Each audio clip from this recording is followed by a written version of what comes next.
I'm Chris. I'm Dave. And this is Two Old Skeletons Talking. Toast. That's what we call it, toast. What's our topic today? You're the one who knows it this time. Wait a minute. Oh, hi. Hi, I'm Dave. Let's start from the very beginning. All right. I am Chris. And I'm Dave. And this is Two Old Skeletons Talking. Toast. That's what we call it, toast. Where are we? We are in Ranton, and we are southbound on 405, and then we're going to head towards Seattle on either I-5 or 99. I'm not sure which yet. Okay, sure. They build airplanes in Renton. Did you know that? I did. Okay. I did. Is that our topic today? It is not. Oh. What is the topic? Do I got to ask? Yeah, Do I got to beg? ask. Okay. You got to beg. Here's our topic for today. Sheds. Sheds. Oh, I got a funny shed story that I don't even think you know, but you go ahead. I think you may be wrong. Maybe I do know it. That's why you're asking, right? Yeah, Okay. yeah. So, I mean, all I have really for sheds is the fact that I keep building them and making Maya mad. Why does she get mad? Because I build a shed when she doesn't want to be building a shed. So the first shed that we put in the backyard, the big box, the cube. The one that had a climbing wall on one side and a swimming pool on the roof and all that sort of stuff. It started out as a castle for Will's 5th birthday party. Yeah. Hence the climbing wall. Right. And then I decided we did need a shed in the backyard, so I kind of rebuilt it into a shed in the backyard. But I did this in late November. It was cold. Yeah. And I don't even remember what Maya was doing or working on, but she did not want to be working on a shed.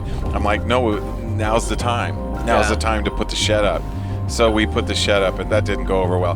But the biggest problem with that shed really was it was a flat roof, and I never really got to dealing with that in any way. So over time, it just turned into its own little wading pool because of the rain. Right. And then it would leak on our bikes. Now, I actually thought that was a feature. I thought you put that in on purpose. I did not. Because any shed that's got a climbing wall on one side and a place to hang things on the other side, and if you look up on the roof and there's a body of water up there, you just assume that's intentional. It was so not intentional. All I right. just I built feel a less shed of you. badly.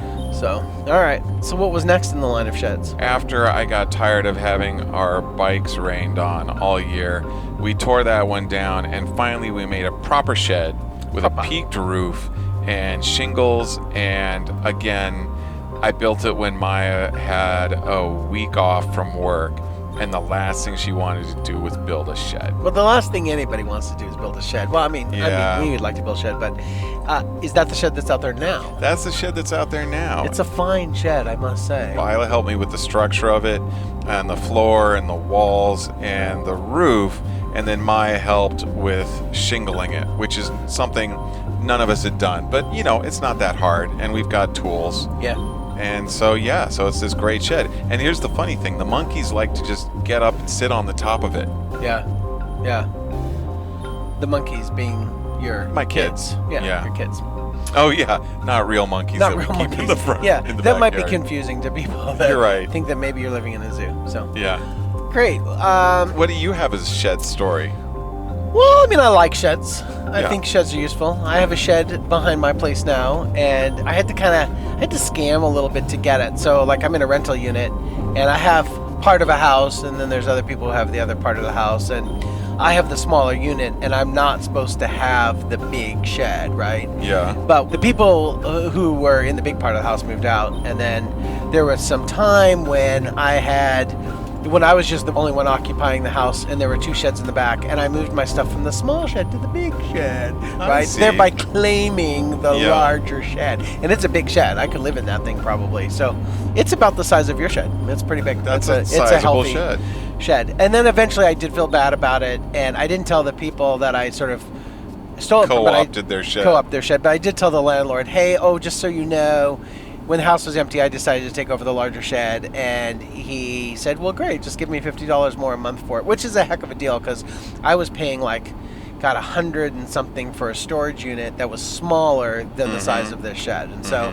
I've moved in. It's big enough that I would like to get rid of all the crap that I've been holding on for a lot of years and turning into a small shop, right? Right. So that's on the to-do list. So that's a shed thing. But I have a different sort of shed story, right? So, Yeah. I was a cop for a number of years. I know that might be a surprise to you. And I had a situation where there was a guy who tried to kill me, and he went to prison. And then about the time that he was supposed to get out of prison, I was still a cop.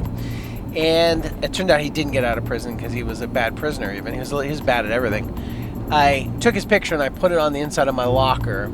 And I wrote the words under it, "This man is trying to kill you." Because he had made some threats. And when he got out of prison, he was going to hunt me down, right?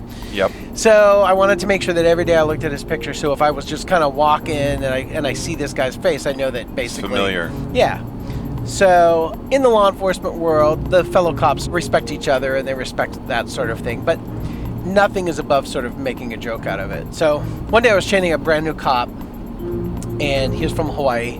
We had a lot of cops from Hawaii, and there was a really bad windstorm going on. The power was out. We got called to a Home Depot because the alarm was going off. So we get there, and the employees are there, and they're trying to shut the business down. It was probably 9 o'clock at night. It was winter time. It was, but they were like, "Yeah, we're closing up." So we're talking to the employees, and we're walking back to our car. And you know how Home Depot on their little parking islands, they have samples of the different built sheds, right? Yeah.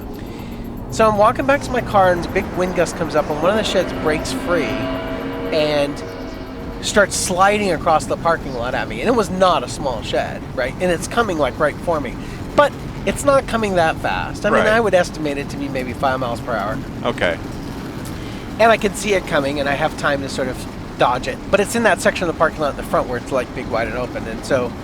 so you sidestepped the shed. Well, it hadn't quite got to me yet, so I changed path, and I kind of like jog a little over to the side, and the shed changes direction, right? And starts coming to me, so it's getting a little closer. It's now probably maybe 20 feet away from me. Yeah. Coming at 5 miles per hour, and I'm starting to get a little nervous. And so I turn around, and I don't know why I didn't sidestep it, but I turn around and I start to run away from the shed, right? Okay. Because it kind of freaked me out a little bit.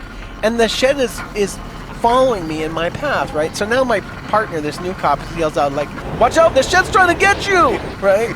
And so I'm sort of laughing, but I'm also start to be a little embarrassed now. So now I literally button hook, and I'm like, okay, it's not going to be able to follow me. Wind changes direction again. Now this thing is still coming for me. This shed is possessed, right? And so he's like, run, the shed's going to get you. And he's not, there's no irony. And then it hits this, he's serious, the shed's trying to get me. And literally when it was just a couple of feet behind me, I jump over one of these concrete berms between the parking things. The shed hits it, flips over, breaks in a million pieces, and I actually get whacked by a couple of the boards. And so he's laughing about it, right? And I was kind of laughing about it, but I'm like, oh, that was not fun. So we get back in the car, and I was like, he's on training. FTO is what we call a field training officer, right? Okay. And so I go, "Hey, you ever want to make it off at FTO?" And he's like, "Yeah, of course." I go, "Nobody hears that story, okay?"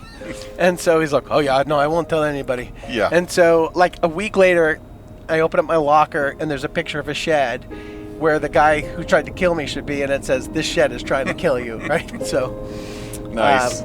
Yeah. So I think he talked. Yeah, he told, Yeah. right? That's funny. Anyway, that's my So there's your shed story. That's my shed story. So was it actually a wooden shed? Yeah, it was one of those. It was one of those where it's the lumber that looks like it's panels. It's the siding that is a 4x8 sheet, but it's pressed to look like individual boards. Okay, right? yeah. And just from being pushed across the parking lot, I think the whole thing was sort of racking and torquing a little bit.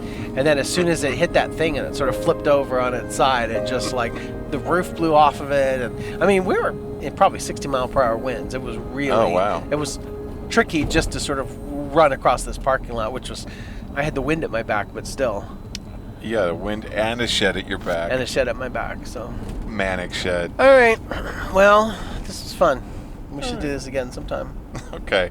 That's about it for sheds then. All right. Bye-bye. Bye. Hey, it's Chris. Thanks for watching our episode, everybody. We hope you liked it. And if you liked it, please subscribe. Also, if you'd like to see some outtakes and behind the scenes, you can support us and check them out at patreon.com/2oldskeletons. Thank you again. Be safe.